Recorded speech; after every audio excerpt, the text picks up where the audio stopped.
What should we do for a data set? Medical errors, SPSS.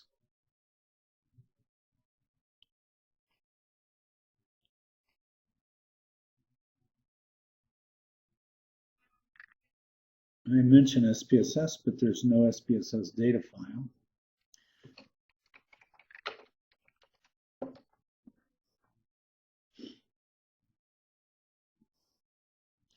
Here's a data set.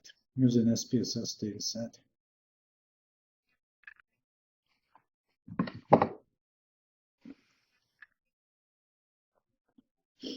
Yeah, we don't want to bother logging in. I've been there. ICPSR is a good source for a lot of data.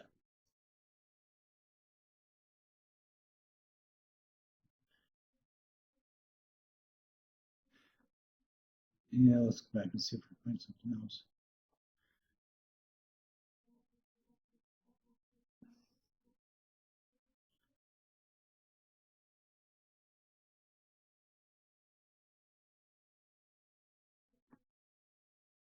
Southern Iran. I don't think that's going to work. Let's look for some other kind of data set.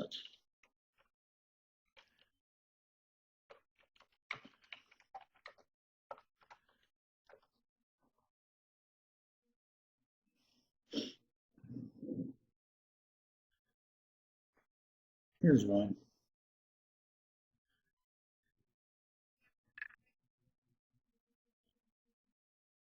New drug data. Why not? We'll see if that's.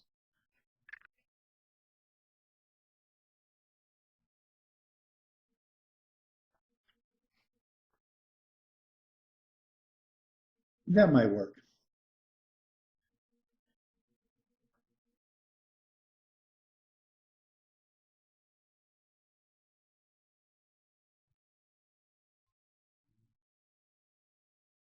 I wasn't having very much luck.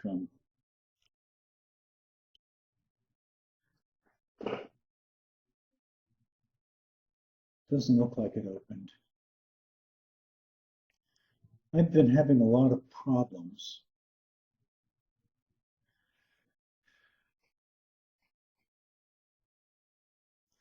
Let's save it. Now maybe it'll open. Getting SPSS to open a data file. Nope.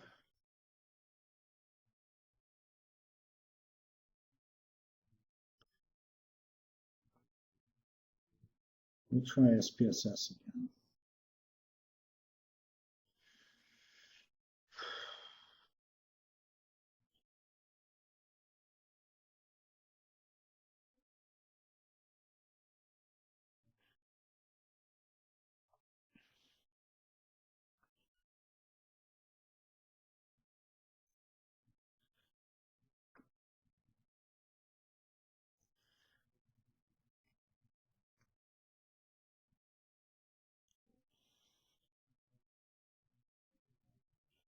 Oh, there we go. Now we got it. New drug control, male, female, before experiment and after experiment. Now we've got some data. This looks like a fairly straightforward one. So let's do a graph. Let's do a legacy diagram, dialogue, because that's the kind of one I like. And let's just do a histogram. And let's do it after the experiment. And rows, whether or not treatment. And let's just see if that works.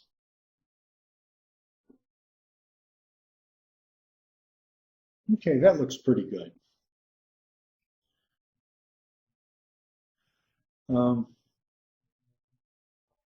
This is pretty clear.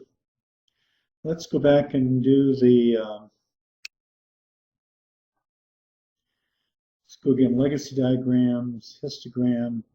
Let's just change this from after experiment to before experiment. Okay.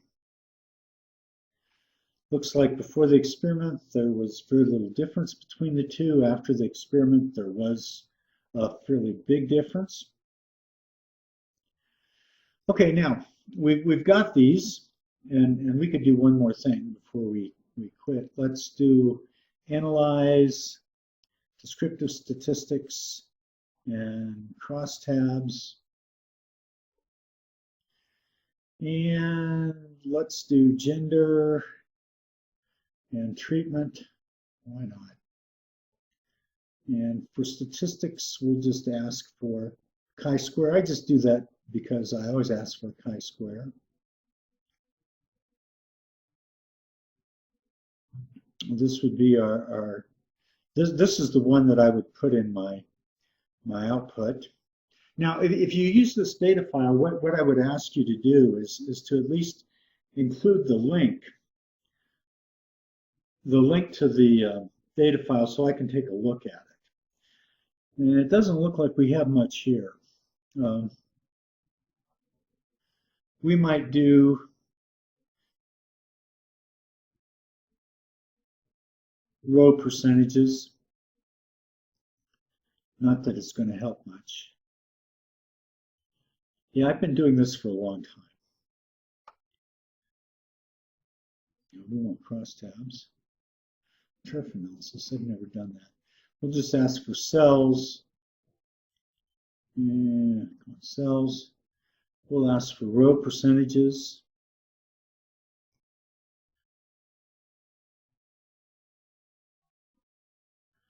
Doesn't look like there's much difference. What I would do then is I would take this, I would copy it, and I would open a Word document.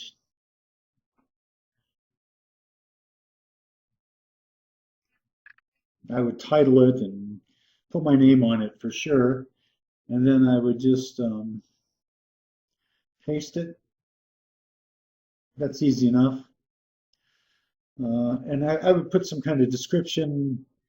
Here I probably wouldn't make any kind of predictions with that. Let's go back to our graphs, just so we can show a little bit about how to do this. Now, let's include this one. And let's just double click it. I did double left clicked it. What this does is it puts me in the SPSS chart editor, and I can do things like click on what I'm doing is clicking on the x-axis. Maybe I want to make that a little bit more detailed. And I can click on the properties and scale, minimum 75. Let's make the link to, so just make it a little bit more detailed down here. Number format, I don't really need any decimal points. See if we can get rid of the decimal points someplace. We'll put 0 decimal points in there. That just makes it look a little bit cleaner. I like the labels okay. We might want to, we could make it a little bit bigger if we wanted. Yeah, let's make it 700.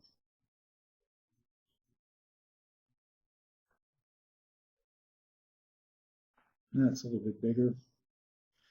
Might be too big for our Word document. We'll just change the colors for the sake of changing the colors. Border's okay. Let's change the fill and make it green. The border, we'll leave it black. Yeah, that's ugly. Now let's go back to white.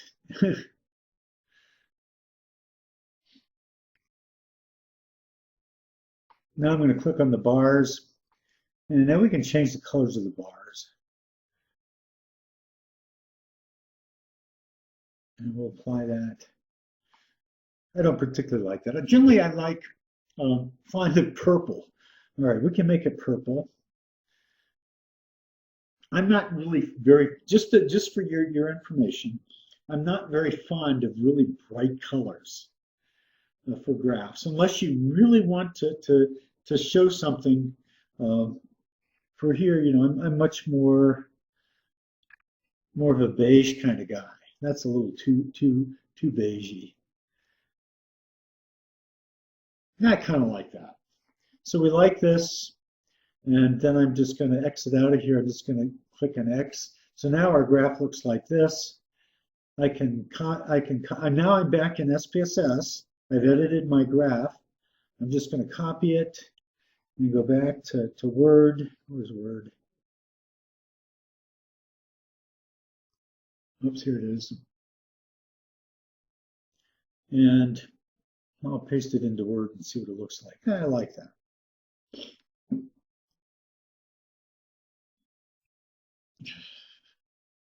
Yeah, you can make these graphs really bright and everything, but the idea is to try to get the important things out.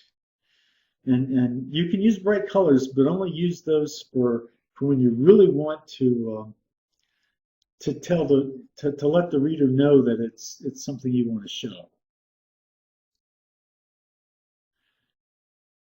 But anyway, I would document this. I would just start writing on this and say, okay, this is my name and everything, and this is where I got the data, and this is and actually, because I kind of with the data that are in the data files, I know that well enough. But for these, I would try to explain a little bit about what the variables were. I wouldn't spend a lot of time doing that, but just enough so that I can get a feel for what's going on. And here I would probably have to make something up because this is after the trial. We can do one more thing since we're here. We can show you some of the power of SPSS. Yeah, let's go back to our data. Let's just go back and do graphs again. Chart builder. Yeah, we don't want to use chart builder. I always use legacy graphs because those are the ones I know. Let's do histogram again. Same thing, but let's add gender as columns. So now we've got, we'll make these a little bit bigger, just so we can see what's going on. So now we can compare. This would be an interaction.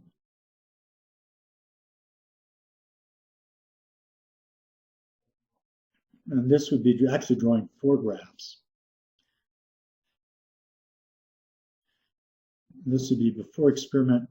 Yeah, we probably want to do after the experiment because that would be more interesting.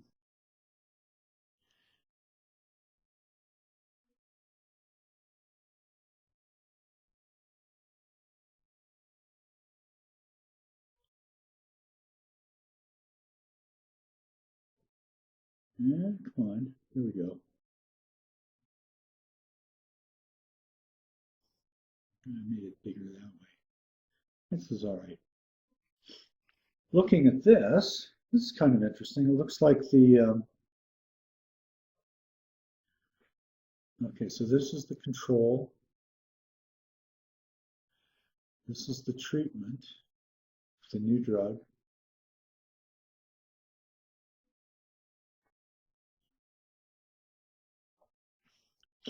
So it looks like it affected males, and so the control was scoring higher.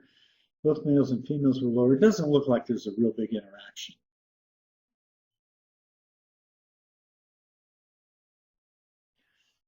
This is where it gets a little bit more complicated, and you have to think a little bit more, but that's all right too.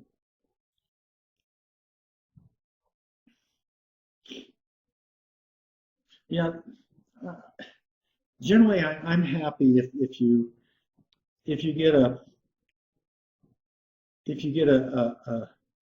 crosstab that looks reasonable and a graph that looks reasonable. It's easy with SPSS to get really kind of bizarre graphs, but I'm not going to grade these really hard. I know that with SPSS, it's kind of hard to make some of these things. Did that give you a feeling for the kind of things you can do with SPSS?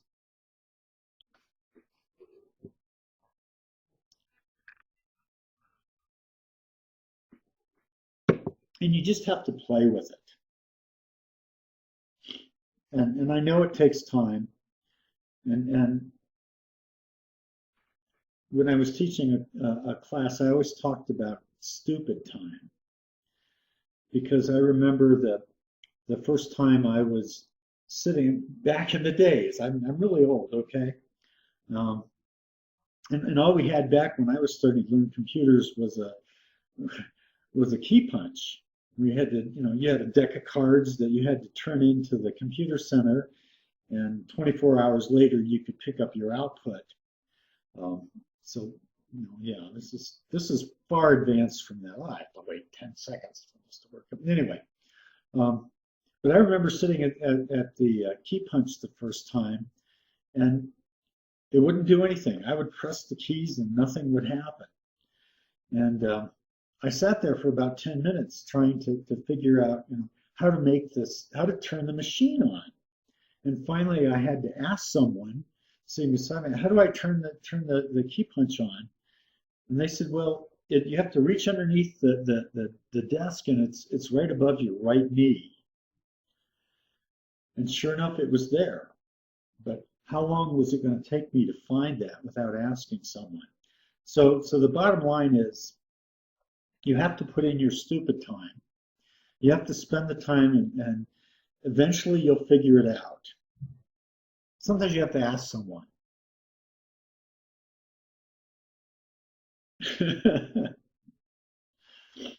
Believe me, I've had plenty of stupid time with SPSS.